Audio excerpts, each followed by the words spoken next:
Selamat malam dan selamat datang kami ucapkan kepada seluruh peserta ruang kita dari kita untuk kita edisi kelima. Tema kita pada hari ini, Minggu 12 Oktober 2025, adalah Preventive Acupuncture Therapy for Dementia. Kita semua tahu bahwa demensia merupakan tantangan kesehatan masyarakat yang terus meningkat seiring dengan penuaan populasi.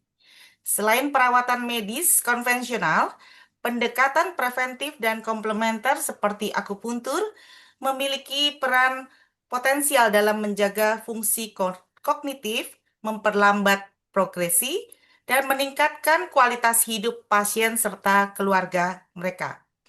Hari ini kita akan mendengarkan paparan dari ahli tentang bagaimana terapi preventif dengan akupuntur dapat diimplementasikan secara praktis, aman, dan berbasis bukti dalam praktek sehari-hari. Narasumber kita hari ini adalah Bapak Taufan ENSST AKP akan hadir untuk membagikan pengetahuan, pengalaman klinis, serta strategi yang dapat langsung diterapkan oleh kita semua. Kiranya sesi ini bukan hanya menjadi tempat menerima informasi, tetapi juga menjadi ruang diskusi aktif, berbagi kasus, dan mencatat ide-ide yang berguna untuk praktek kita sekalian. Semoga acara ruang kita memberi manfaat nyata bagi praktek sehari-hari, bagi pasien, dan bagi komunitas yang kita layani. Tanpa berpanjang kata, saya persilahkan Bapak Taufan ENSST AKP untuk memulai sesi ini. Silakan Bapak Taufan. Baik, terima kasih Ibu. Tapi sebelumnya saya cek dulu ya suaranya. Suara saya sudah jelas belum, Bapak Ibu sekalian? Jelas, Pak. Bagus. Jelas. Oke, baik. Bismillahirrahmanirrahim. Assalamualaikum warahmatullahi wabarakatuh. Selamat malam, rekan-rekan. Saya jadi deg-degan ini ya, karena baru pertama kali ini diundang di tempat yang fenomenal, DPD Jakarta ya, Bu Christine. Santai Pak, santai. Ini deg-degan banget ini ya. Subhanallah. Tapi ini saya mencoba untuk memberanikan diri hari ini. Kemarin saya dikontak oleh Bu Christine untuk bagaimana untuk bantu-bantu sharing, dan akhirnya saya putuskan untuk berbagi sesi sharing kita perihal tentang demensia, Bapak Ibu sekalian. Kenapa judul ini kita ambil? Karena memang peningkatan kasus-kasus yang hubungannya dengan demensia ini semakin tahun semakin meningkat. Apalagi dengan adanya peningkatan penggunaan gadget itu, Bu, itu berpengaruh sekali ternyata pada pola perubahan di otak. Bahkan salah satu penjelasan dari ahli akupuntur di Amerika yang namanya Dr. Jeremy Steiner, beliau itu menjelaskan bahwa salah satu dampak penggunaan gadget atau smartphone yang sering kita pakai, radiasinya itu bisa membuat pengentalan darah yang luar biasa. Manakala pengentalan darah itu kemudian ada di daerah kepala, maka akan bisa memicu terjadinya, tentunya beliau menyampaikan pemicu terjadinya beberapa peradangan. Dan kalau dibiarkan, itu akan bisa mengakibatkan kerusakan di beberapa jaringan di otak. Tapi tentunya demensia ini ternyata adalah sebuah proses degeneratif, sebagaimana disampaikan oleh Dr. Ghea Pandita. Dr. Ghea Pandita itu, Bu Christine dan rekan-rekan, itu adalah seseorang medical doctor. Beliau adalah seorang medical doctor dengan spesialis saraf, Ibu. Beliau itu merupakan salah satu dosen di Universitas Hamka, ya, dan di Kiai Haji Ahmad Dahlan di Jogja. Dan beliau itu beberapa waktu yang lalu di kelas seminarnya saya sempat menyimaknya, beliau membahas perihal tentang demensia.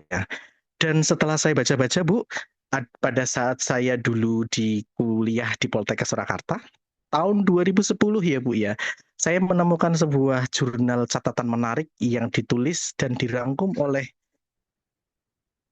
akupuntur Rumah Sakit Cipto Mangunkusumo, di mana di sana dijelaskan bahwa penusukan akupuntur pada area scalp akupuntur itu ternyata dapat meningkatkan metabolisme glukosa di otak sehingga nutrisi ke otak lebih maksimal, bagian otak bagian frontal, bagian oksipital, bagian temporal, samping itu mendapatkan vaskularisasi lebih banyak sehingga kualitas brainnya menjadi baik, bahkan disebutkan di sana meningkatkan kualitas kognitifnya, Bu.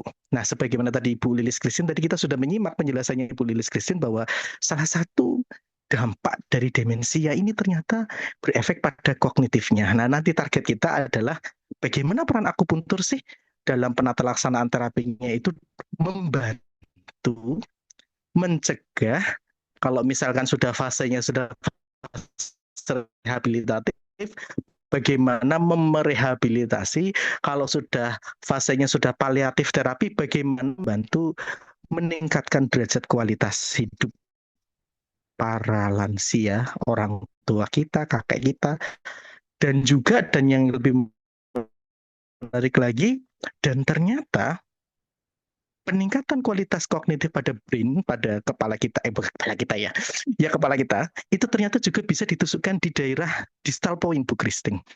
Kemarin saya membaca beberapa sebuah kajian ilmiah, bagus banget tulisannya, di mana di situ dijelaskan bahwa distal point akupuntur, tusukan jauh Bu Christine, itu ternyata dia dapat menstimulasi area otak di bagian yang namanya inferior frontal gyrus.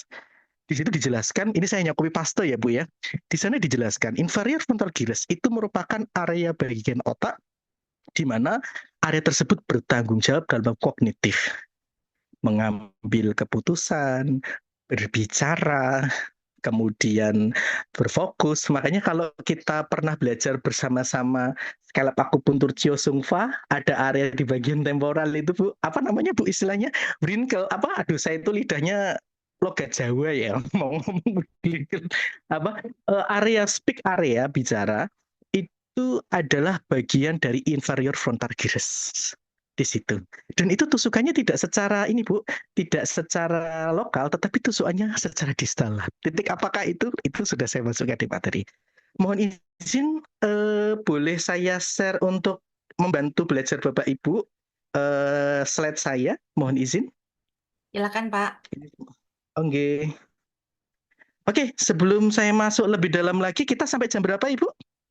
Ngobras kita, ngobrol santai kita malam hari ini. Sampai 7.45, 7.50, Pak. 7.50 ya? Ya, Oke, sebentar. Bagikan aplikasi tertentu. Oke, sebentar tadi. Materi saya mana tadi? Sebentar. Nah, ini dia.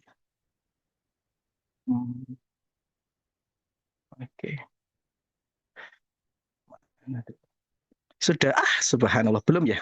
Belum masuk ya? Sebentar. belum, Pak. Belum ya? Ya. Bapak Ibu lagi pada capek ya, habis kerja ya hari ini ya.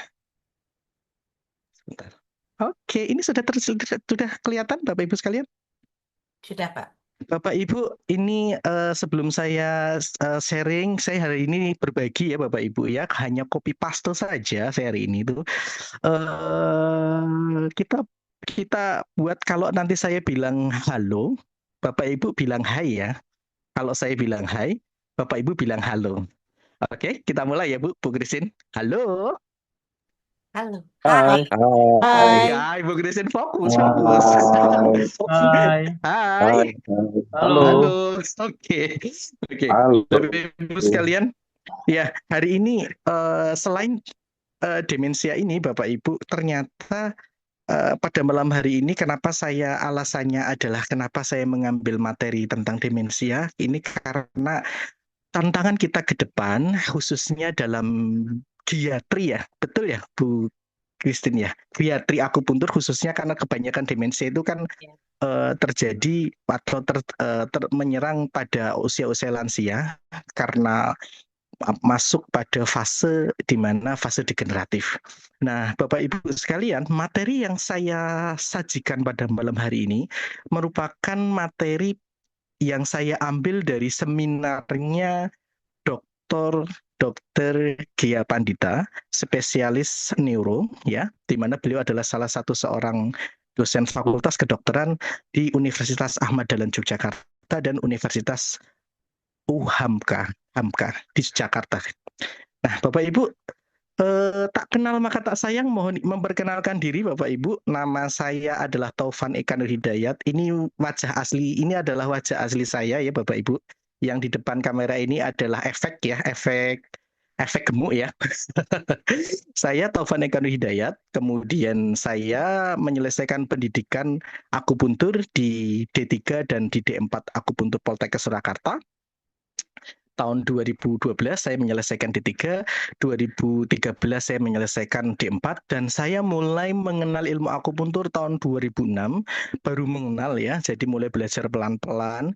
Kemudian alhamdulillah karena pertolongan Allah, saya mendapatkan kesempatan untuk melanjutkan rasa penasaran saya untuk melanjutkan studi akupuntur di pendidikan D3 dan D4 jurusan akupuntur Poltekkes Surakarta, dan pada saat itu saya mengambil D4 akupuntur kecantikan. Kegiatan saya, selain saya menjadi praktisi akupuntur, saya juga menjadi mitra belajar atau bisa disebut dengan dosen tamu di Poltekkes Surakarta tahun 2016 sampai 2019 ya.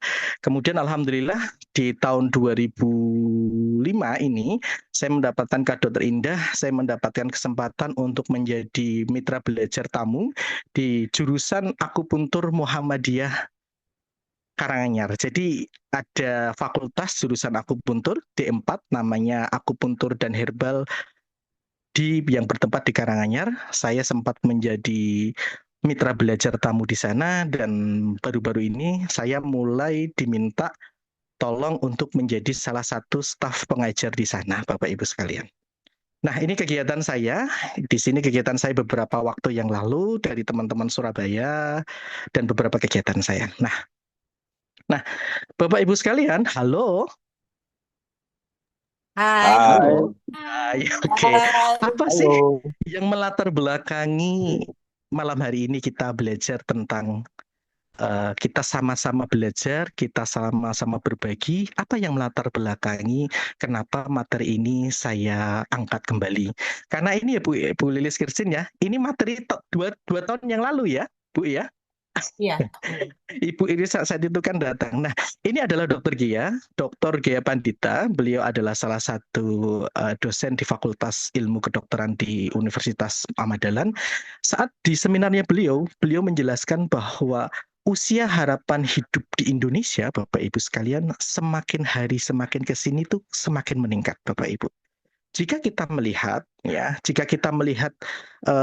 secara data, kita lihat ya, dari tahun 2008, 2009, 2010, 2011, dari usia 69 sampai 2015 itu usianya harapan hidupnya dari 69 meningkat menjadi 70 tahun. Dan diperkirakan hingga tahun 2035 ada peningkatan harapan hidup lansia, harapan hidup rakyat di Indonesia itu peningkatannya sampai 72 tahun, Bapak Ibu sekalian ya. Ini penjelasan dari Dr. Gia Pandita. Nah, berarti apa yang terjadi? Artinya adalah kualitas dari harapan hidup kita membaik, kualitas harapan hidup kita meningkat, berarti menandakan bahwa kesejahteraan rakyat kita itu semakin meningkat. Nah, itu yang menjadi berita positifnya ya Bapak Ibu sekalian. Nah, harapannya meningkat, dan tentunya di Indonesia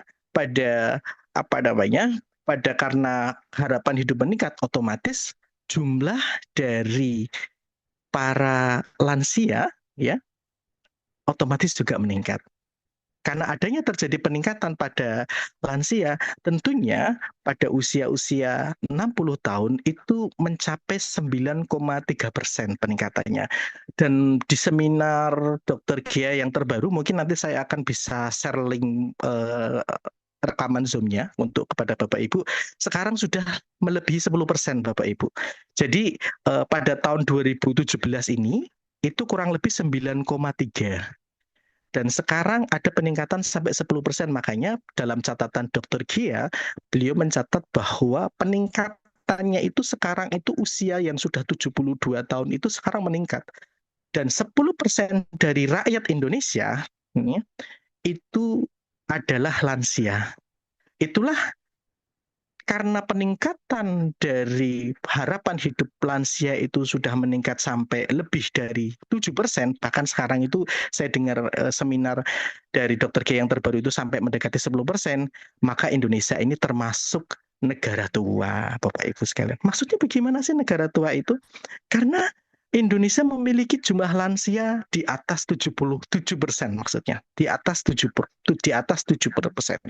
Ini merupakan sebuah kabar yang baik karena menandakan bahwa kualitas hidup kita semakin meningkat dengan dibarengi kesehatan, rezekinya berlimpah ya, kasih sayangnya berlimpah, bisa membersamai anak dan cucu sampai cicit gitu. Nah, sekarang adalah kalau tadi adalah berita baiknya Bapak Ibu sekalian, maka pasti ada berita buruknya. Atau istilahnya kalau tadi adalah berita yang, maka ini ada berita yin, istilahnya seperti itu. Apa yang akan menjadi tantangan kita ke depan? Karena tentunya masa lansia itu kemudian meningkat, kita menginginkan usia yang panjang, maka tentunya kita akan menghadapi tantangan munculnya beberapa penyakit yang disebabkan karena faktor degeneratif, Bapak Ibu sekalian. Ini sebagaimana disampaikan oleh Dr. Gea Pandita. Nah, ada sebuah peribahasa dari China, Bapak Ibu, tapi saya susah sekali mengucapkannya, tapi artinya seperti ini. Orang itu menginginkan usia yang panjang ya Bapak Ibu. Betul nggak Bapak Ibu? Bapak Ibu kita pengen usia yang panjang nggak? Halo? Halo?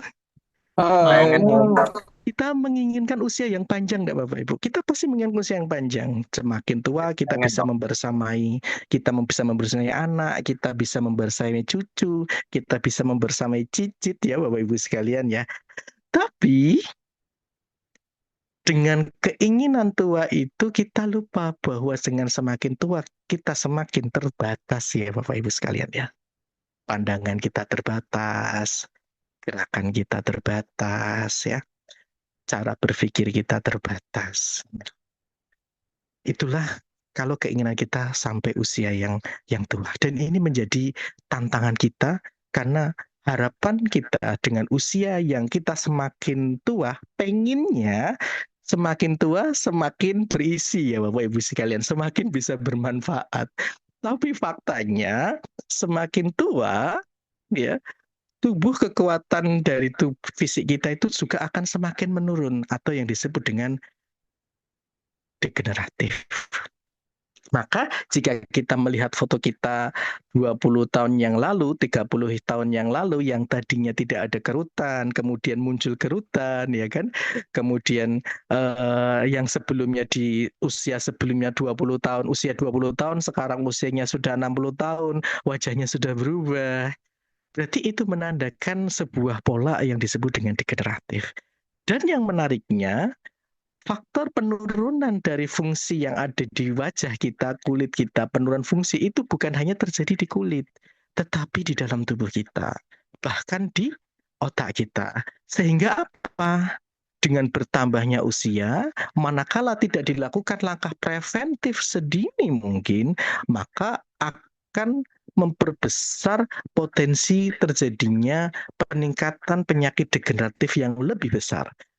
Bisa dari kasus nyeri lutut, ya, kemudian kasus stroke, hipertensi, ya, atau Parkinson, atau yang saat malam ini kita bahas adalah demensia. Nah, Bapak Ibu, apa yang harus kita lakukan agar dengan usia kita yang sekarang yang masih relatif kita masih kuat, bagaimana salah satu yang harus kita bangun untuk membangun tubuh kita agar di masa-masa tua kita nanti kita masih tetap berdapat beraktivitas dan berkreasi ya Bapak Ibu. Nah, salah satu langkah yang bisa kita lakukan Di antaranya adalah kita memahami apa itu di antaranya yang kita malam pada hari ini adalah demensia. Secara istilah, sebagaimana disampaikan oleh Dr. Wahjadi dan Dr. Adi Wibowo di dalam buku Psikiatri Forensik Jilid 1 tahun 2003, demensia itu secara pengertian itu adalah hilangnya kemampuan intelektualitas yang cukup berat sehingga mengganggu fungsi pekerjaannya, mengganggu fungsi pekerjaan atau aktivitas sosial, hubungan dengan orang lain yang biasa dilakukan. Maksudnya bagaimana? Yang biasanya kita bisa naik motor sendirian, tapi karena kita sudah tremor misalkan, atau kita sudah mudah lupa jalan, maka kita sangat bergantung sama orang lain. Yang biasanya bisa memakai kancing sendiri, pakai baju sendiri, maka kita mengalami kesulitan. Nah, simpelnya itu bagaimana? Kenapa bisa terjadi seperti ini? Karena terjadinya sebuah proses degeneratif bukan hanya di luar saja, tetapi proses degeneratif itu bisa hingga mencapai satu titik terjadinya brain atrofi atau pengecilan atau penurunan fungsi otak kita. Dan kita ketahui bersama, otak kita itu memiliki beberapa bagian. Ada bagian depan yang disebut dengan frontal, ada bagian samping yang disebut dengan temporal, ada bagian belakang yang menguasai visual, yang menguasai keseimbangan yang disebut dengan occipital. Tergantung daerah mana nanti yang akan menjadi yang menurun fungsinya. Maka biasanya nanti usia-usia yang sudah masuk pada lansia, tanda-tanda tersebut itu akan muncul, Bapak Ibu. Nah, Dokter Gia Pandita menjelaskan bahwa definisi dari demensia itu, jika tadi kita merujuk dari definisi demensia berdasarkan para ahli di dalam bukunya, dalam psikiatri forensik, Dokter Gia Pandita menjelaskan bahwa yang disebut dengan demensia, ya, yang disebut dengan demensia itu, beliau menyampaikan demensia itu adalah singkatannya adalah intinya adalah ACB. Apa Bapak Ibu? ACB. CB. Itu ada singkatannya Bapak Ibu. A-nya itu apa Bapak Ibu? Dokter Gia Panditya menjelaskan bahwa A pada demensia ini yang disebut dengan aktivitas sehari-harinya terganggu Bapak Ibu. Yang biasanya memakai baju sendiri bisa, yang biasanya menggunakan naik motor sendiri bisa, karena dia sudah kena fase degeneratif, khususnya demensia, dia mengalami keterbatasan itu. Dan dia akhirnya harus ketergantungan terhadap orang.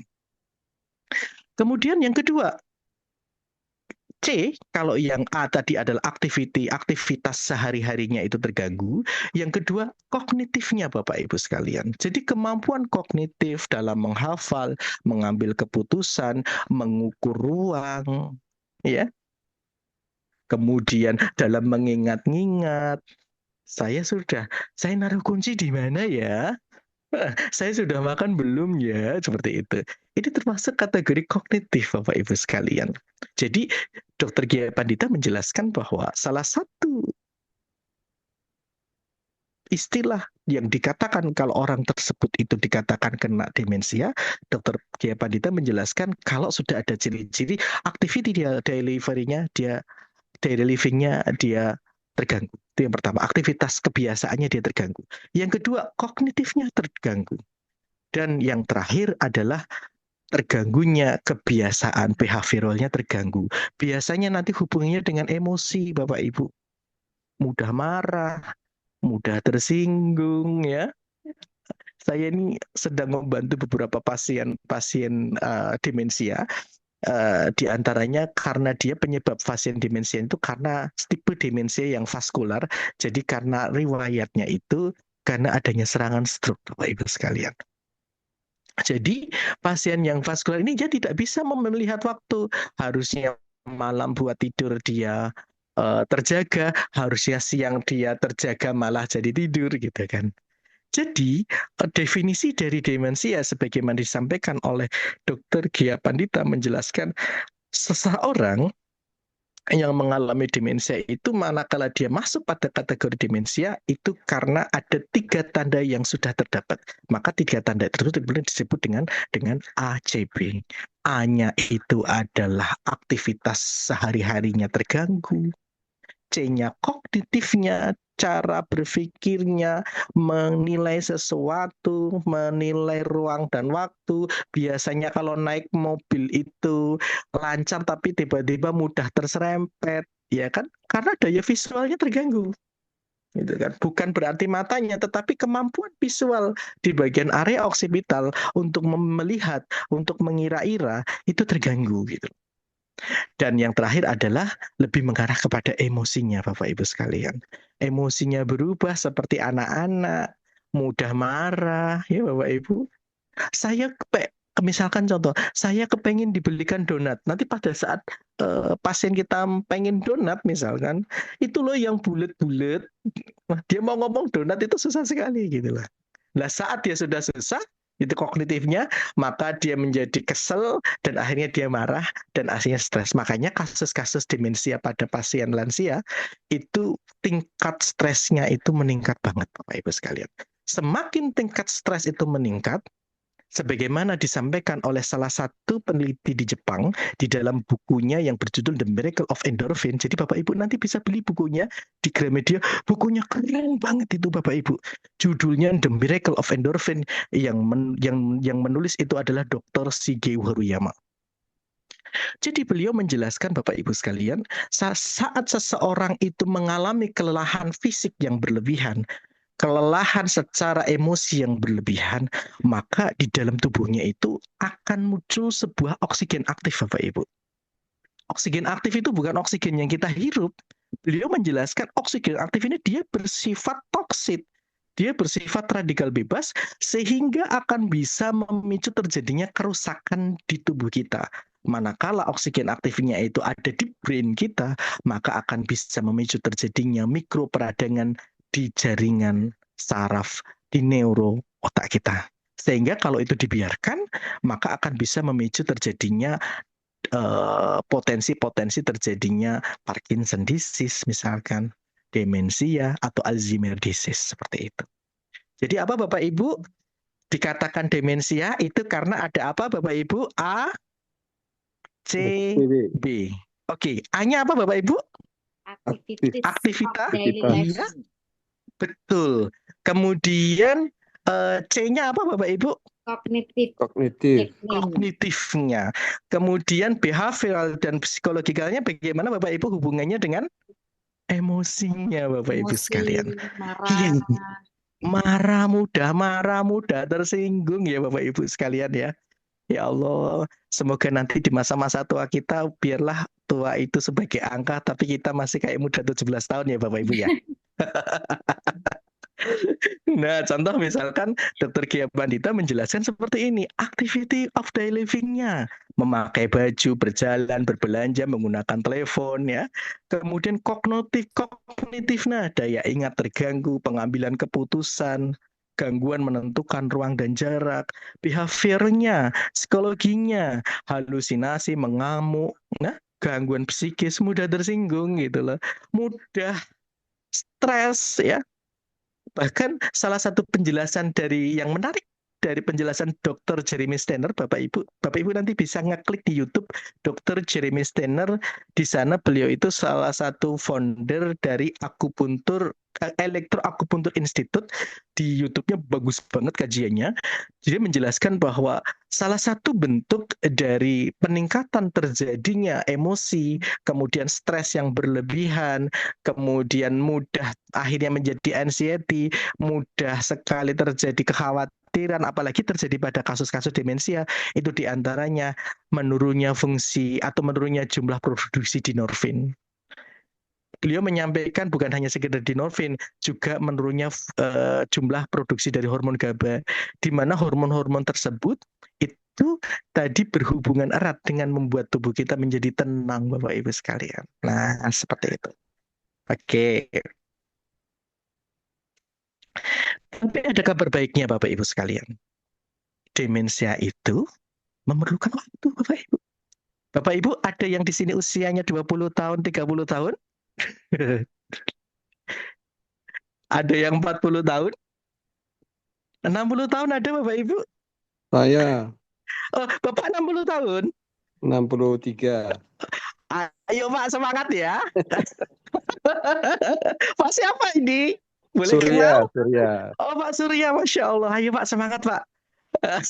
Nah, ini ada yang menarik Pak Surya yang disampaikan oleh Dokter Gea Pandita. Beliau menjelaskan bahwa ternyata fase-fase diri kita kalau secara normal, kalau kita melihat ini ada preklinikal, ini ada kondisi yang paling ringan, ini adalah kondisi yang berat. Jadi kalau secara normalnya, secara sunatullah atau secara alami, brain kita itu secara alami pasti kinerjanya akan menurun. Pasti kinerja akan menurun karena dengan adanya usia ya. Tapi pada kasus-kasus tertentu, misalkan pada orang mungkin dia dengan riwayat merokok ya, Bapak Ibu sekalian, mungkin punya riwayat masa mudanya minuman keras mungkin ya, atau mungkin riwayatnya itu terpapar polusi udara atau terpapar kalau di pertanian itu dia terpapar ini Bapak Ibu, obat yang untuk serangga itu namanya apa ya? eh, Pestisida. Insektisida ya. Iya, betul. Pestisida, insektisida itu ternyata bisa memicu terjadinya kerusakan otak yang besar, Bapak Ibu. Bahkan beberapa penjelasan salah satu penyebab awal terjadinya Parkinson di usia dini itu ternyata dari paparan itu, Bapak Ibu. Nah, Nah, pada beberapa kasus yang spesial kadang-kadang kita akan bisa melihat ini kajian dari Dokter Gea Pandita di mana beliau itu menjelaskan bahwa pada kasus yang kondisinya itu apa namanya dia sudah yang secara normal kan kita akan bisa melihat ada garis hijau ya Bapak Ibu ya. Ini sudah saya berikan. Ini saya buat ulang Bapak Ibu ini skemanya. Kemudian kalau sudah mulai ada bermasalah itu yang kalau sudah fasenya fase ringan itu digaris warna biru Bapak Ibu, biru muda. Tapi beberapa kasus kalau misalkan di usia-usia tertentu dia terkena stroke misalkan, makanya ada beberapa kasus tipe demensia itu tipe vaskular misalkan, vaskularis. Jadi karena adanya kerusakan pembuluh darah, mungkin karena dia stroke atau mungkin karena dia ada istilahnya cerebrovascular accident, entah itu dia terbentur atau dia kena heat stroke, maka bisa jadi akan memicu terjadinya penurunan yang lebih sangat, bahkan sampai turunnya sangat sampai berat. Nah, ini yang dijelaskan oleh Dr. Gea Pandita, Bapak Ibu. Dan yang menarik, Bapak Ibu, demensia itu memerlukan waktu, Bapak Ibu. Berapa waktu yang dibutuhkan kurang lebih Bapak Ibu? Kurang lebih sekitar 40 tahun waktu yang dibutuhkan. Maka manakala sekarang usia kita masih 20 tahun atau 30 tahun, kita masih ada waktu. Usia kita sekarang mendekati 40 tahun, kita masih ada waktu. Ya. Makanya salah satu peranan terapi akupuntur ini nanti Bapak Ibu, Masya Allah, di antara kajian yang sudah dituliskan di beberapa kajian ilmiah, sebagaimana di dalam jurnal RSCM tahun 2010, ya saat itu kenapa saya selalu menunjukkan jurnal RSCM? Karena saat itu bacaan saya pada saat saya dulu di kampus, Bapak Ibu sekalian, di situ dijelaskan bahwa penusukan akupuntur pada area scalp akupuntur di dalam kajian tersebut dituliskan akan meningkatkan vaskularisasi darah. Kemudian dengan adanya peningkatan vaskularisasi darah, maka area otak di bagian frontal, di bagian depan, nanti erat kaitannya dengan kognitif, bagian temporal, erat kaitannya dengan kemampuan kognitif bicara, kemudian bagian oksipital, erat kaitannya dengan keseimbangan, ya, penglihatan. Dengan peningkatan vaskularisasi darah yang mencukupi, maka akan bisa meningkatkan kualitas brain itu lebih baik. Kalau di situ saat itu penjelasannya disebutkan meningkatkan IQ. Tapi ternyata setelah berjalannya waktu bukan hanya sekedar meningkatkan kualitas IQ kita, tapi ternyata memperkecil potensi terjadinya degeneratif pada brain kita. Ini Bapak Ibu sekalian ya, beberapa kasusnya. Nah, kita teruskan aja. Oh, waktunya 20 tahun Bapak Ibu, bukan 40 tahun. Mohon maaf, saya ralat ya. Jadi apa yang bisa kita lakukan dalam kurun waktu 20 tahun ini Bapak Ibu sebelum jangan sampai terkena serangan demensia? Dr. Gia Pandita menjelaskan selain kita memahami tentang pola penjelasan dari demensia, kita harus memahami juga apa sih yang menjadi faktor pemicu dari demensia. Nah, apa yang menjadi faktor pemicu dari demensia? Adanya stres ya. Tadi sebagaimana dijelaskan oleh Dr. Shigeo Horiyama di dalam bukunya The Miracle of Endorphin, beliau menjelaskan dalam tulisannya beliau yang sangat menarik, menjelaskan bahwa stres itu bisa memicu terjadinya peningkatan oksigen aktif, dan oksigen aktif itu akan bisa memicu terjadinya peradangan pada jaringan neuro pada brain kita, dan ini berbahaya. Dan yang menarik Bapak Ibu sekalian, Dr. Shigeo Horiyama itu menuliskan di dalam buku itu, oksigen aktif ini bersifat racun Bapak Ibu. Tuhan kita ya itu selalu menciptakan obat untuk setiap penyakit Bapak Ibu. Dr. Shigeo Horiyama menjelaskan bahwa ternyata ada satu zat di dalam tubuh kita yang sudah Allah ciptakan yang disebut dengan endorfin. Manakala zat tersebut distimulasi dengan baik, maka endorfin itu sebagai penetralisir dari oksigen aktif itu. Nah, Bapak Ibu nanti bisa dibuka bukunya, keren banget itu bukunya. Nah, kemudian faktor-faktor pemicunya itu apa saja? Berat badan, kemudian penyakit metabolisme, diabetes, dan kolesterol. Selama bisa kita cegah, maka insya Allah potensi yang memicu terjadinya pada kasus langkah preventif dari demensia ini akan bisa kita lakukan sebisa mungkin. Nah, Dr. Gia Pandita menjelaskan bahwa apa saja sih faktor-faktor yang bisa kita lakukan sebagai langkah preventif, Bapak Ibu sekalian. Dr. Gia Pandita menjelaskan ternyata ada dua faktor yang dijelaskan oleh beliau dalam seminar beliau. Ada faktor yang dapat kita interferensi dan ada faktor yang tidak bisa kita interferensi, Bapak Ibu. Ada faktor yang bisa kita interferensi dan ada faktor yang tidak bisa kita interferensi, Bapak Ibu sekalian. Apa faktor yang tidak bisa kita interferensi? Usia, genetik ya, genetik dari gen. Kemudian apalagi? Apa faktor-faktor yang bisa kita interferensi? Di antaranya adalah berat badan kita, cara makan kita, manajemen stres kita, Bapak Ibu. Dan menarik, Dr. Gia juga menjelaskan di antaranya adalah menjaga tubuh kita dari yang disebut dengan trauma otak. Nah, itu. Apa yang menjadi pemicu yang bisa menjadi resiko demensia dapat dilihat dari analisis angkanya. Nah, kita akan melihat Bapak Ibu. Dr. Gia menjelaskan pemicu terjadinya demensia ini di antara yang dapat diperhatikan adalah antropometrinya. Maksudnya bagaimana? Ini nanti ada erat kaitannya dengan lingkar perut kita, Bapak Ibu. Nah, saya sekarang merasakan banget ini.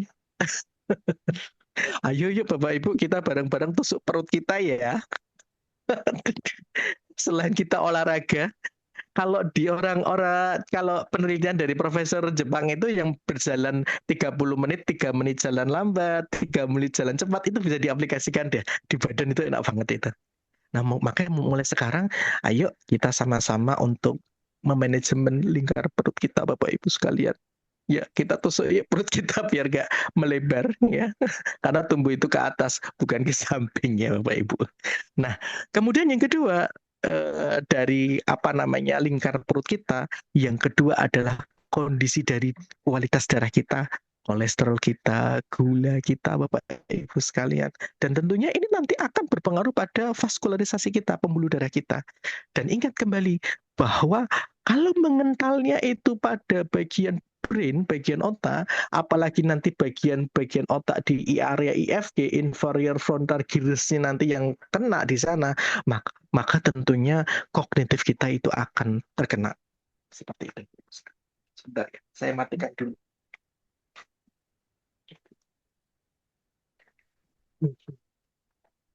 Terkena PPL angin saya ya. Lama-lama jadi dingin. Kemudian berikutnya adalah salah satu yang bisa dilakukan sebagai kajian untuk bisa mencegah dari demensia ini sendiri diantaranya adalah kemampuan kognitif. Mungkin kalau kita sering mengecek di laboratorium, seringnya kan kita mengecek lingkar perut sama darah ya Bapak Ibu sekalian. Dalam setahun sekali itu kan kita selalu ngecek, oh kolesterol saya setiap tahun sekian, kemudian gula saya setiap tahun sekian. Oh, asam urat saya setiap tahun sekian. Tapi kita jarang untuk mengecek kemampuan kognitif kita, Bapak Ibu. Dan ini perlu kita bahas. Kita perlu melakukan pemeriksaan. Ini sebagaimana Dokter Gia disampaikan. Halo? Hmm. Nah, Bapak Hai. Ibu sekalian, manakala manakala hal-hal di atas dari antropometrinya ya, kemudian lingkar perutnya itu bisa kita jaga dengan baik, kemudian kualitas dari kualitas darah kita itu bisa kita jaga dengan baik, kemudian kemampuan kognitif kita itu bisa kita jaga dengan baik, maka ada kemungkinan kita akan mendapatkan peluang 40% kita akan bisa mencegah diri kita, keluarga kita, anak-anak kita, orang tua kita dari kemungkinan uh, demensia. Hal ini disampaikan oleh Dr. Gia Pandita. Nah, seperti itu Bapak Ibu. Nah, ada salah satu sebuah kajian menarik di mana Dr. Gia Pandita ini menjelaskan kajiannya tentang pencegahan, pentingnya pencegahan yang tadi dari lingkar perut, kemudian dari darah, kemudian dari kemampuan untuk kognitifnya kita bangun, maka ada 40% bisa kita jaga. Nah, salah satu kajian di demensia preventif tahun 2020 di majalah Lancet, dia menjelaskan bahwa ini, Bapak Ibu, salah satu pencegahan dari terjadinya, salah satu langkah preventif maksud saya untuk demensia diantaranya adalah kita selalu menjaga kemampuan kognitif kita Bapak Ibu. Makanya pendidikan itu sangat penting Bapak Ibu. Jangan pernah berhenti untuk selesai belajar. Karena dengan kita selalu belajar, maka ada kurang lebih 7% kita bisa dapatkan untuk sebagai kemampuan untuk sebagai langkah preventifnya. Ini di usia 0 sampai 45 tahun ya Bapak Ibu sekalian ya. Kemudian yang berikutnya Bapak Ibu, dalam usia yang sudah 45 tahun sampai 65, kita menjaga dari adanya traumatic brain injury. Kemudian kita menjaga dari minuman-minuman yang beralkohol. Kita menjaga dari merokok. Kita menjaga dari istilahnya adalah obesitas misalkan. Maka kalau kemampuan ini bisa kita cegah, kalau tadi kan kemampuan ini bisa kita kontrol manajemennya, kalau sebelumnya edukasi itu pendidikan itu 70%, 7% maksudnya, maka pada usia 45 hingga 65 tahun kita tambah aja 8 ditambah 3 adalah 11. 11 ditambah 2, 13, 14, 15% di usia ini. Berarti 15 ditambah 7 berapa? 22. Nah, kemudian pada usia kurang lebih di atas 65 tahun dengan kita bisa memanajemen stres, kemudian manajemen sosial isolasi ya. Ada beberapa, tidak sedikit dari orang-orang yang usianya sudah 60 tahun ke atas, dia banyak yang tidak mau untuk bersosialisasi. Ini harus kita cegah. Harus sering kita ajak piknik ya Bapak Ibu sekalian ya. Dan beberapa penyakit degeneratif sebagaimana dijelaskan Dokter Gia, bahwa manakala ini bisa kita cegah maka ada potensi 9, 13, 15, 17, 18%.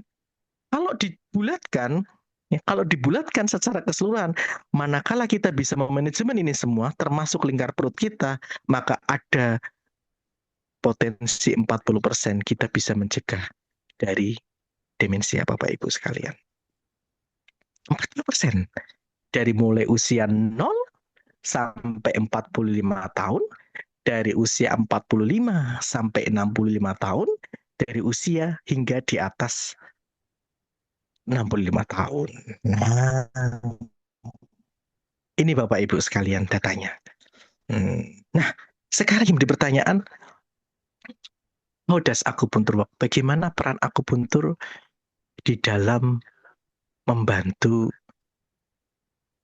kita untuk sebagai langkah preventif mencegah dari demensia, Bapak Ibu sekalian. Nah, ini adalah salah satu pasien demensia saya ambil gambarnya. Ini saya ambil tusukan ya, saya ambil tusukan Sisten Chong dan Pai Hui.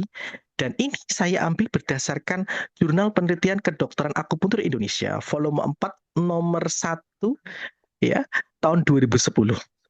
Bahwa ini sebenarnya kajian penelitiannya itu dia perihal tentang depresi. Tapi di sini dijelaskan penusukan pada scalp akupuntur ini Bapak Ibu sekalian ya, dari Pai Hui, Sisten Chung, ini dijelaskan dapat meningkatkan vaskularisasi sirkulasi darah ke otak Bapak Ibu sekalian. Kemudian dapat mengaktifasi area sensori motor temporal frontal superior. Berarti artinya apa? Area temporal, area frontal, bagian kognitif temporal, bagian untuk berbicara, kemudian bagian oksipital untuk melihat ya dan keseimbangan, maka vaskularisasi darahnya akan meningkat di situ. Sehingga apa? Dengan peningkatan vaskularisasi darah, maka otak akan mendapatkan nutrisi yang cukup, energi yang cukup, sehingga potensi terjadinya iskemik, maksudnya potensi terjadinya defisit nutrisi, maka akan bisa tercegah sedini mungkin. Dan yang menarik Bapak Ibu sekalian, pada penusukan di area oksipital, kita ketahui bersama, kita mengetahui secara bersama, tusukan di area lateral dari protuberansia occipitalis ors externa di bagian belakang kepala kita, ya sisi lateralnya, ya kita ketahui bersama di situ area tersebut manakala kita stimulasi bisa dengan dimasas Bapak Ibu, bisa dengan dipijat, dia bisa dengan jarum, bisa dengan laser punktur misalkan, ya atau mungkin dihangatkan, mungkin bila diperlukan, maka akan bisa meningkatkan vaskularisasi darah di sana sehingga kemampuan visualnya juga meningkat Bapak Ibu sekalian. Kemudian yang kedua, tusukan akupuntur bukan hanya sekedar peningkatan vaskularisasi darah saja, tetapi tusukan akupuntur juga dapat meningkatkan keseimbangan sistem imun. Tadi dijelaskan oleh Dr. Shigeru Ruyama bahwa potensi terjadinya peradangan pada area brain kita itu semakin bertambahnya usia semakin tinggi Bapak Ibu sekalian. Potensi ini akan memicu terjadinya plak di bagian pembuluh darah brain kita. Jadi mikroinflamasi istilahnya akan ada peningkatan yang sangat luar biasa. Maka dengan adanya penusukan jarum pada tubuh kita akan bisa menyeimbangkan sistem imun tubuh kita. Dan Dr. Jeremy Steiner menjelaskan bahwa penusukan akupuntur pada titik ST36 Bapak Ibu sekalian itu akan membuat sistem imun kita lebih balance. Kemudian yang kedua akan meningkatkan sebuah zat di dalam tubuh kita yang sifatnya anti peradangan alami dan ini sangat kita butuhkan. Nah, ini yang menarik Bapak Ibu. Ini saya mengambil dari apa namanya? Ini tahun baru kok, ini tahun 2020. Ini belum saya tuliskan tanggalnya Bapak Ibu, mohon maaf nanti saya akan perbaiki. Ini baru tahun 2020, tahun 2022. Ini judulnya Bapak Ibu nanti bisa klik dari judulnya Brain Aktivitas Responding to Acupuncture ST36 Chusanli. Jadi ini adalah gambaran penusukan kondisi otak kita saat kaki kita ditusuk di ST36. Ternyata di ini dijelaskan bahwa ada yang menarik Bapak Ibu. Saat ST36 itu ditusuk, maka ada peningkatan aktivitas di area IFG, inferior frontal gyrus, Bapak Ibu sekalian. Dan inferior frontal gyrus ini, Bapak Ibu sekalian, dia menguasai kognitif kita, Bapak Ibu. Di manakah area inferior frontal gyrus, Bapak Ibu? Nah, ini radiannya. Nah, area inferior frontal gyrus. IFG Bapak Ibu. Nah, kalau kita melihat secara posisi ya, obel koran IFG ini, maka kita bisa melihat secara posisi dia dekat dengan area bicara ya Bapak Ibu. Nah, dia dekat dengan pendengaran, area pendengaran. Makanya kalau kita kembali kepada scalp akupuntur Chio Sung Fa atau cranial scalp akupuntur itu penusukan pada area di daerah tersebut, area pendengaran dan area itu ternyata dia di dekat dengan area inferior frontal gyrus Bapak Ibu sekalian, karena ini merupakan area bicara. yang hubungannya dengan kemampuan untuk bicara dan mengungkapkan bicaranya. Nah, seperti itu Bapak Ibu sekalian. Nah, ini saya buka lagi ke bawahnya. Nah, gambar 2, wilayah otak yang diaktifkan oleh akupuntur pada ST36. Jadi ternyata tusukannya itu tidak harus di scalp akupuntur. Nah, ini ada yang menarik Bapak Ibu sekalian. Saya dulu tahun 2013 setelah saya lulus dari D3 itu, saya dimintai tolong untuk membantu anak-anak spesial di salah satu PAUD di Surakarta, Bapak Ibu. Di situ anak itu ada salah satu anak yang indikasi mengarah kepada penurunan kemampuan kognitif sehingga tidak bisa diajak bicara dua arah Bapak Ibu. Jadi kalau misalkan anak tersebut itu kalau sudah di kamar mandi Bapak Ibu, sudah dia di kamar mandi, dipanggil-panggil, dia enggak nengok. Mengarah kepada autis Bapak Ibu. Masya Allah Bu. Nah akhirnya saya tusuk anak tersebut ya, dibantu dengan gurunya ya. Pada awalnya Bapak Ibu saya tusuk tuh dia tuh diam aja. Kayak nggak ngerespon gitu loh. Ditusuk merasakan sakit sebenarnya tapi dia diem aja gitu. Terus kemudian saya tusuk ST36-nya masih ingat banget. Nah setelah masuk tusukan ke hari ketiga, dia baru bisa merasakan tidak mau ditusuk, tidak mau, ini berontak arti aslinya. Tapi bersamaan dengan itu, orang tuanya menyampaikan anaknya sekarang kalau diajak berkomunikasi, bicara, sudah mulai ada respon. Kalau dulu di kamar mandi dia diem terus, dipanggil-panggil diem terus, setelah kita lakukan dibantu dengan sinergitas terapi akupuntur, dan ternyata Bapak Ibu, ST36 ini dia mempengaruhi fungsi dari inferior frontal gyrus sehingga kemampuan kognitifnya meningkat Bapak Ibu sekalian. Nah, ini Bapak Ibu. Dan ternyata bukan hanya sekedar area bukan hanya IFG saja, bukan hanya inferior frontal gyrus saja yang terjadi peningkatan aktivitas. Di sini dijelaskan ada area superior temporal gyrus, di mana area superior temporal gyrus ini nanti ada kaitannya dengan pendengaran, area bicara ya.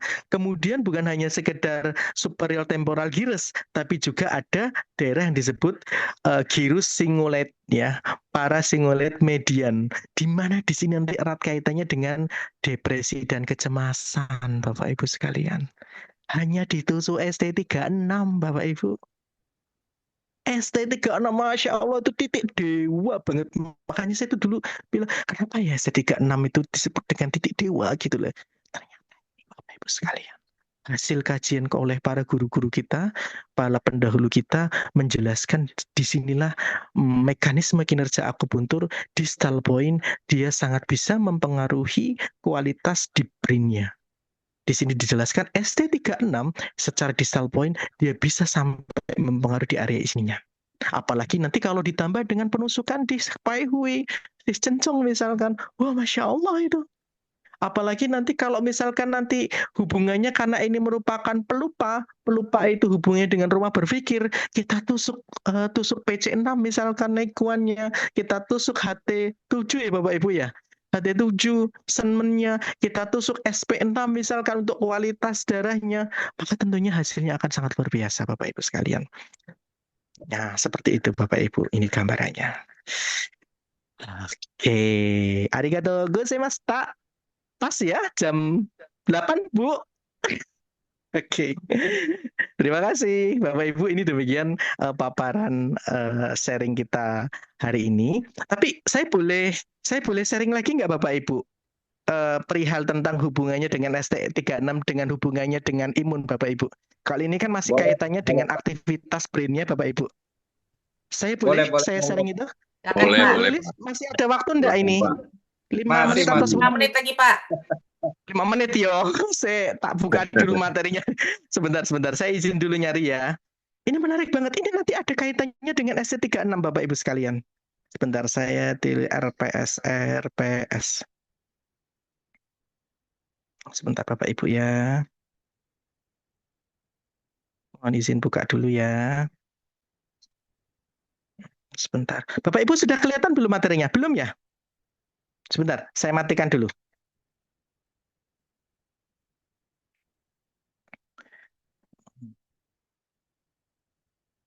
aplikasi tertentu. Oke, mana tadi? Ini dia. Ini kebetulan materi ajar saya saat saya membantu belajar rekan-rekan kelas khusus. Jadi di jurusan Universitas Muhammadiyah Karanganyar ini ada kelas khusus di mana membantu rekan-rekan yang dari pendidikan non formal untuk melanjutkan pendidikan akupuntur dengan D4 ya saat itu. Nah, ini 8 September yang lalu ini. Ya, sebentar, saya cari materinya. Sebentar, saya siapkan dulu. Nah, oke, sebentar. Nah, ini Bapak Ibu sekalian. Nah, Bismillah ya. Bapak dan Ibu, halo. Hai. Hai, halo. Monggo Pak. Halo, hai. Hai. Ini Bapak Ibu. Ada sebuah artikel yang menarik yang berjudul The Anti-Inflammatory Action dan Mechanism of Acupuncture from Acupuncture to Target Organ via Neuroimmune Regulation. Saat itu Bapak Ibu, karena latar belakang saya adalah seorang akupunturis ya, saya belum memperdalam ilmu biomedis secara dalam, saya itu penasaran. Maksudnya ini apa? Tusukan akupuntur Cusanli memodulasi makrofag polarisasi dan menyeimbangkan inflamasi M1 dan makrofag M2 Bapak Ibu. Akhirnya saya membuka pembelajaran saat itu materi yang disampaikan oleh salah satu seorang dengan latar belakang seorang farmasi, beliau juga latar belakangnya seorang biomedis, namanya adalah Dr. Sarmoko. Beliau adalah salah satu dosen Fakultas Ilmu Farmasi di Universitas Sudirman Purwokerto. Beliau menjelaskan bahwa di dalam sistem imun tubuh kita, ini saya mencuplik ya Bapak Ibu ya, ini saya mencuplik kajiannya beliau, ini kajiannya beliau Bapak Ibu, di dalam sistem imun tubuh kita, itu ternyata ada dua kelompok sistem imun yang bekerja yang bertolak belakang sebagaimana yin dan yang Bapak Ibu kalau boleh saya membahasakan. Jadi di dalam sistem imun kita itu ada makrofag M1, ada makrofag M2. Dr. Sarmoko menjelaskan Bapak Ibu sekalian, makrofag M1 ini adalah karakteristik makrofag yang sifatnya panas, menghangatkan, dia sifatnya membunuh Bapak Ibu. Kalau ada bakteri dibunuh, kalau ada virus dibunuh, kalau ada patogen dibunuh, kalau ada kanker dibunuh sama dia. Bukan dibunuh, dinetralisir lebih tepatnya. Dan sedangkan makrofag M2 itu sifatnya dingin. Makanya saat kita terkena virus influenza, kenapa kita mengalami demam? Karena respon demam itu menunjukkan bahwa adanya aktivitas sistem imun yang dimana dijelaskan oleh Dr. Sarmoko menjelaskan bahwa sistem imun kelompok dari makrofag M1 sedang bekerja. Kalau kita ingat dulu pelajaran di sekolahan, jadi Pak Rinto sebagai guru saya, Pak Pur sebagai guru saya, Profesor Kusnadi sebagai guru saya, almarhum Dr. Saru Sudirman sebagai guru saya, saat itu Pak Rinto menjelaskan saat terjadi sebuah serangan patogen jahat, tubuh akan panas gitu loh. Saat terjadi demam itulah terjadi pertarungan antara si jahat dengan yang si baik gitu. Wah, saat itu saya mau seperti itu ya. Tapi setelah saya belajar lebih dalam dan menemukan sebuah tulisan yang menarik, ternyata ini peningkatan suhu pada kasus demam pada saat kita mengalami demam, ini adalah peran dari sistem imun kita yang disebut dengan makrofag M1. Tapi yang menarik ini Bapak Ibu sekalian, makrofag M1 tidak boleh bekerja terlalu berlebihan sebagaimana karakteristik yin dan yang tidak boleh bersifat terlalu ekstrem, yang tidak boleh bersifat terlalu mendominasi.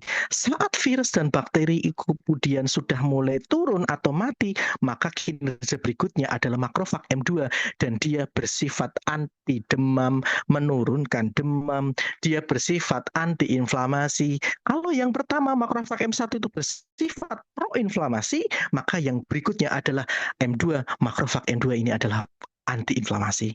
Dan ini menarik banget Bapak Ibu. Masya Allah Bapak Ibu sekalian.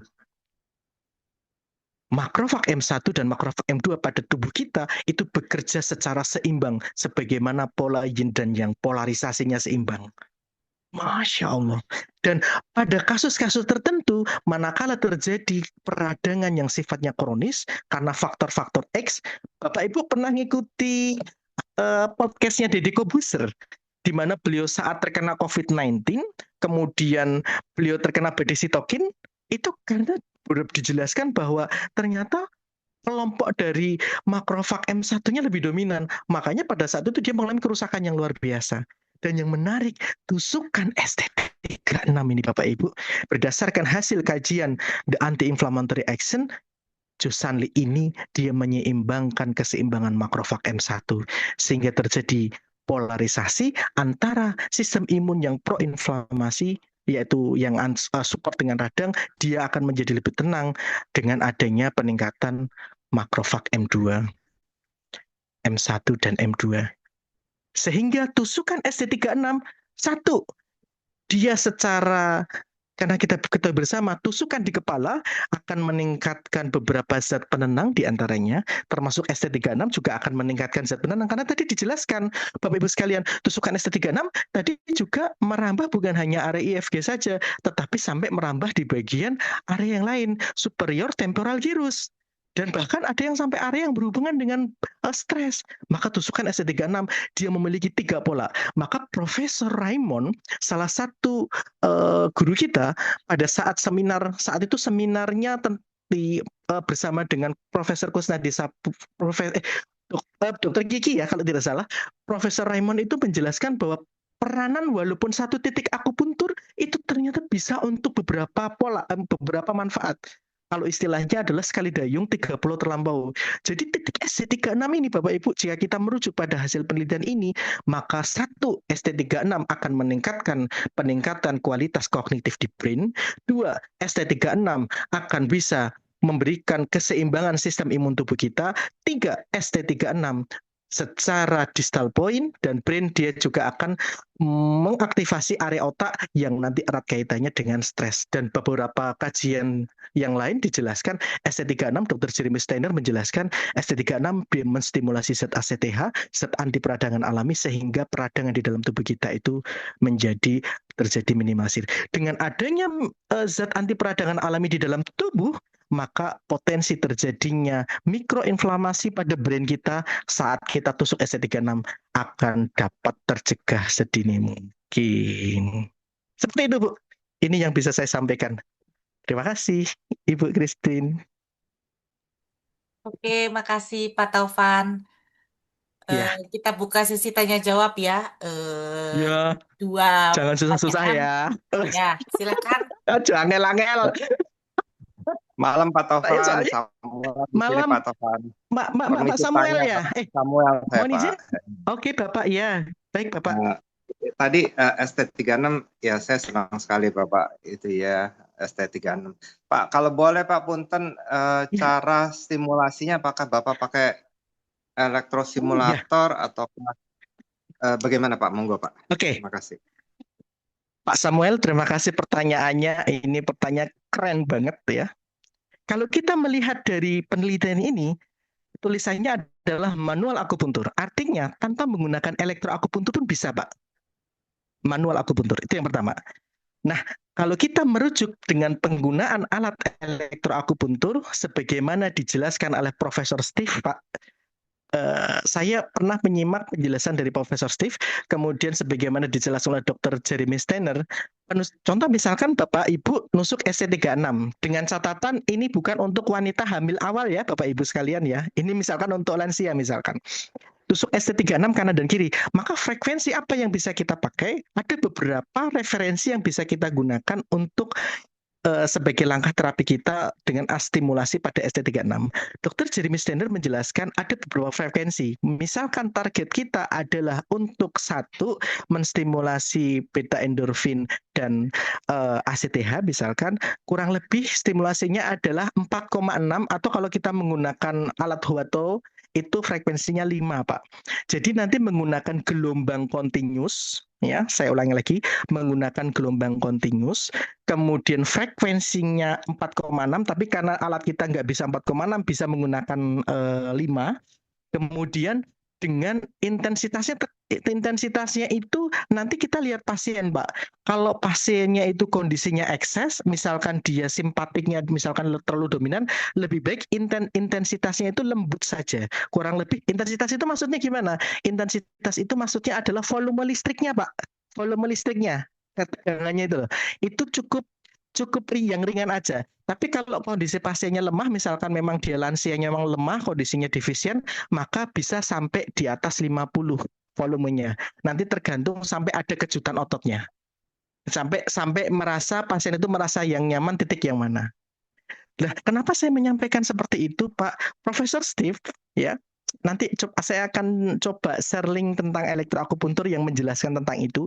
Jadi beliau menjelaskan bahwa di dalam elektroakupuntur itu, Pak, itu beliau menitik tekankan pada intensitas, Bapak Ibu. Bapak Ibu, kita sepakati bersama, nggih, di alat kita, kalau kita menggunakan, di sini ada yang udah menggunakan batu SDC3, masih ada yang menggunakan AWD juga ya Bapak Ibu ya. Sekarang kita fokus di intensitas. Uma, bisa minta tolong ambilkan elektronya Baba? Maaf ya, saya harus mengambil alatnya. Intensitas itu Bapak Ibu, di volumenya itu, Bapak Ibu, sebagaimana disampaikan oleh Profesor Steve, harus berhati-hati di dalam intensitasnya. Manakala intensitasnya itu halus atau lembut, dia akan menstimulasi parasimpatiknya. Tapi manakala yang distimulasi itu adalah kekuatannya, tegangannya itu besar, ya mungkin di atas 60%, maka yang terstimulasi adalah simpatiknya. Contoh misalkan pada kasus orang yang insomnia Bapak Ibu, pada beberapa kasus ya, contoh misalkan pada lansia, dia sudah mengalami demensia, dia sudah mengalami gangguan emosionalnya, dia sudah mengalami gangguan berupa istilahnya itu apa Bapak Ibu? Insomnia ya, banyak yang lansia mengalami insomnia kan karena faktor stres dan lain-lain, maka menggunakan intensitas yang lembut Bapak Ibu. Intensitas itu yang mana Bapak Ibu sekalian? Intensitas itu yang ini. Aduh, sorry. Intensitas itu yang ini Bapak Ibu sekalian. Mohon maaf, ini kelihatan ya Bapak Ibu? Bapak Ibu, halo. Iya, Dari situ Pak. Dari situ jelas. Bapak Ibu. Iya. Profesor saya juga taunya juga baru-baru saja Bapak. Saya taunya juga baru-baru saja. Dan terus kemudian saya mengambil kesimpulan, oh kalau memang ini nanti kaitannya dengan simpatik dan parasimpatik, jadi Profesor Steve menjelaskan bahwa di dalam sistem tubuh kita ada sistem saraf tak sadar dan ada sistem saraf sadar ya, jelas ya Bapak Ibu, ada sadar dan tak sadar. Yang tak sadar disebut dengan autonomic nervous system, sebagaimana dia mendetakkan jantung kita, menggerakkan sistem organ kita, pencernaan kita. Di dalam sistem ANS itu, autonomic nervous system itu, Profesor Steve, Dr. Jeremy Steiner menjelaskan bahwa dia nanti ada dua cabang, simpatik dan parasimpatik. Simpatik itu kalau pada jantung dia mempercepat jantung kita, dan parasimpatik dia memperlambat jantung kita. Pada kasus-kasus nanti yang hubungannya misalkan dengan tingkat anxiety yang tinggi, disarankan oleh Profesor Steve karena orang-orang yang Bapak Ibu, anxiety-nya tinggi itu lebih dominan simpatiknya atau parasimpatiknya Bapak Ibu? Simpatiknya, Pak. Iya, betul Bapak Ibu. Simpatik, betul, tepat banget itu tuh. Saat seseorang itu kemudian dia anxiety-nya tinggi, detak jantungnya cepat, dia insomnia, maka ada besar kemungkinan simpatiknya itu lebih dominan. Maka Profesor Steve menjelaskan, maka untuk menerapi orang tersebut, misalkan kita tusuk titik jintang, atau misalkan kita tusuk liver 3, misalkan kita menggunakan elektroakupuntur, maka kita menggunakan intensitas yang cukup halus. Dr. Jeremy Steiner menjelaskan intensitas cukup halus itu maksudnya bagaimana? Dr. Jeremy Steiner menjelaskan saat arus listrik pertama kali menyentuh Pak. Jadi kayak apa Pak? Seperti griming ya. Griming itu bahasa Jawa ya. Apa Bu Lilis Christine anaknya Bu? Samar ya, Saat, samar. Ya samar. Kalau kita, ya maksudnya itu. Kalau kita makan itu sumber ya. Jadi saat arus itu, karena pada saat arus itu mulai halus masuk, maka yang akan Profesor Steve itu menjelaskan itulah yang akan terstimulasi adalah parasimpatiknya. Sedangkan pada kasus-kasus orang yang dengan anxiety yang tinggi misalkan, maka yang dia butuhkan adalah terapi dengan pola sedasi. Seperti itu. Gitu Pak. Baik, terima kasih. Cukup sama jelas, sekali, Pak. terima kasih sama-sama Pak Samuel. Iya. Oke, satu lagi pertanyaan. Ada? Ini Bapak Ibu. Sambil melihat ini ya.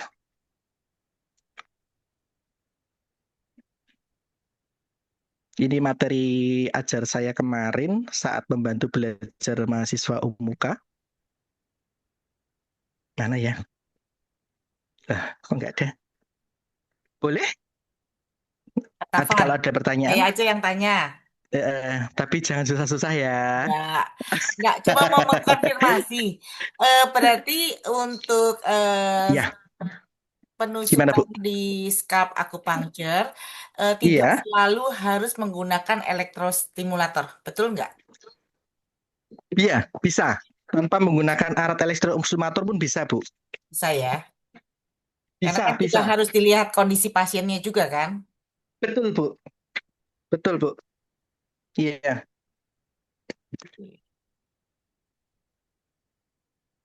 Gimana, ada yang mau bertanya lagi? Izin tanya, Bu. Silakan. Iya, Ibu Eh, Bapak Pak, siapa? saya Niko, Pak. Bapak Niko. Izin. Salam kenal Bapak Niko. Ya, sama-sama. Eh, Pertanyaan sederhana sih, pada saat Waduh. penusukan Iya, betul. ST36 itu harus kanan Iya. kiri atau satu aja, atau ada Mm-mm. faktor apa yang menentukan begitu aja? Makasih, Pak. Terima kasih Bapak. Kalau di dalam keterangan ini Bapak yang ini dijelaskan di sini Bapak kanan kiri Bapak. Kanan kiri. Ini kanan kiri Pak. Oh, baik, Pak. Dalam Terima iya kasih, kanan Pak. kiri. Nah, tapi ada salah satu yang menarik Bapak. Ada yang menarik penjelasan dari Dr. Jeremy Steiner itu beliau malah menggunakan satu area itu 4 jarum. 1, 2, 3, 4. Iya, dia sudah menggunakan pakai itu. Dan saya juga menerapkan di diri saya sendiri juga. Itu bisa kanan kiri, itu bisa sebagian. Misalkan kaki kiri aja atau kaki kanan aja. Seperti itu, Pak. Cuman biasanya kalau standarnya, jika kita merujuk pada penjelasannya ini, Bapak, jika kita merujuk pada penjelasan ini, penusukannya itu kanan dan kiri, Pak. Ini bisa manual, bisa menggunakan elektroakupuntur, bebas. Iya, baik. Mungkin ada sedikit lagi. Kalau kita Boleh? pakai alat simulator ya, yang Iya, listrik iya. itu bisa di kanan kiri juga dua alat, Mm-mm. atau mungkin nggak itu? Takutnya nanti tabrakan arusnya atau bagaimana begitu? Oh, begitu ya, Pak ya. Kalau berdasarkan penjelasan beberapa para ahli, kalau saya sendiri, Pak, saya paling aman kanan kiri aja, Pak. Kalau kita paling aman kanan kiri. Jadi Pakai misalkan simulator gitu. Hah? pakai simulator ya, kan kabelnya kan itu ada 2 toh Iya. cepitannya. Itu kanan kiri aja bisa. Iya, tapi kalau kita merujuk pada ini penjelasannya Dr. Jeremy Steiner yang menggunakan satu area itu 4 jarum, ya, di mana beliau itu menjelaskan penusukan ST36 dengan 4 jarum itu tujuannya untuk meningkatkan kekuatan dari listriknya sehingga untuk memperkecil terjadinya resistensi arus. Kalau resistensi arus itu bisa ternetralisir, maka hasil manfaat tusukannya bisa lebih besar. Dan itu beliau menjelaskan aman posisinya. Tapi kalau misalkan kita ragu mau menggunakan metodenya Dr. Jeremy Steiner, Bapak tinggal menggunakan capit kanan kiri aja sudah oke. Atau tanpa jarum pun oke, Pak.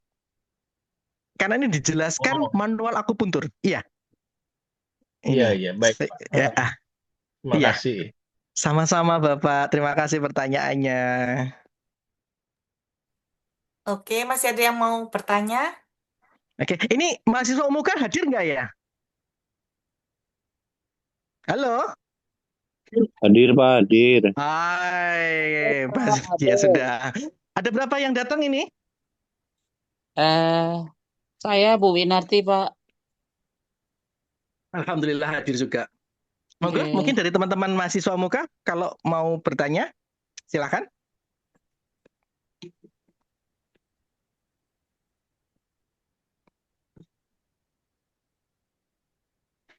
Oke. 3, 2, 1, tetot. Monggo Bu Grace. Oke, Bismillah. sudah ya, nggak ada yang mau bertanya ya. Mungkin ada closing statement mungkin dari Pak Taufan. Oke, baik. Bapak Ibu, closing statement-nya ya. Saya sedang mikir mau buat pantun, tapi kok nggak dapet ya. Oke. Tua itu adalah angka, Bapak Ibu. Tua itu adalah angka.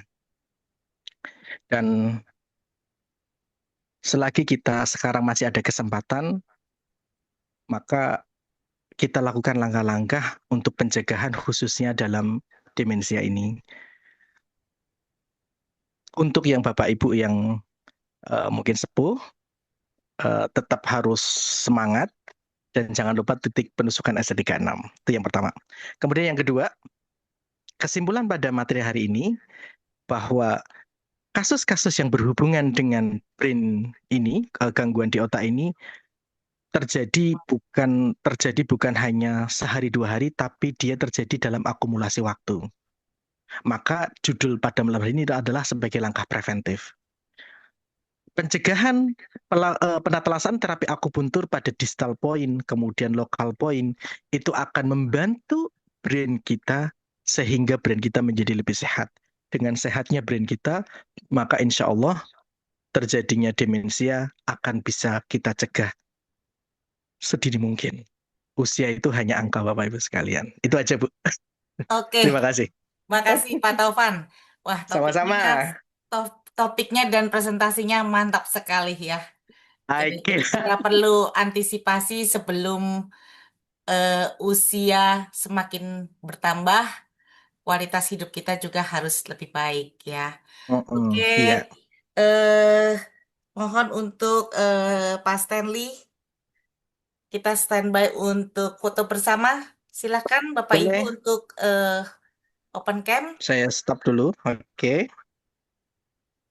Sudah. Oke, selamat malam Bapak Ibu semuanya. Silahkan buka open cam. Saya akan capture. 1, 2, 3. 1, 2, 3. 1, 2, 3. 1, 2, 3. Terakhir, 1, 2, 3. Terima kasih Oke. Bapak Ibu. Selamat malam semuanya. Terima kasih. Selamat malam. Terima kasih Pak Sama-sama, Bapak Taufan. Ibu. Mohon Bapak Ibu Sama-sama, Ibu.